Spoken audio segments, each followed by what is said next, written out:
The war is escalating, and there is no end in sight. Now, from the government, if you like, it's again this sort of this image I think sort of captures that sort of the underlying strategy of the British government, which is okay, we're into this now. We can't let go. We've got to continue following this strategy through. But there are, of course, clear links to the manpower situation. You've created this volunteer army, you've deployed this volunteer army on the assumption that they would be sort of mopping up in 1916.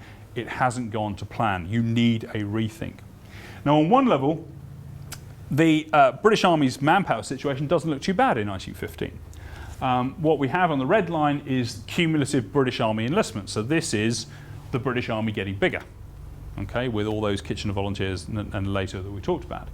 And these are the casualties being sustained by the British Army on the Western Front. And as we can see, there is still a huge surplus, if we can use that sort of rather harsh term. Also, in September 1915, the government institutes the sort of voluntary national register, and the outcome from that indicates that there could be another 1.5 million men in Britain who potentially could be soldiers. Now, obviously, there's a limit to what you can do with that, because you also need to keep the economy running. So from a purely British point of view, the manpower situation doesn't look too bad. But that completely misses the point. Britain is fighting a coalition war alongside its French ally. And the green line are the cumulative French casualties on the Western Front. So essentially, if we look at the war as a whole,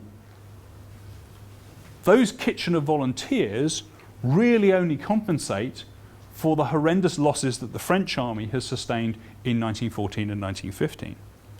Therefore, whatever happens in 1916, the basic underlying assumption is that the British army is going to have to undertake more of an effort. Essentially, whereas the French army has been carrying the burden of the war against the Germans in the West in 1914 and 1915, in 1916, that burden is going to gradually be taken up by the British army.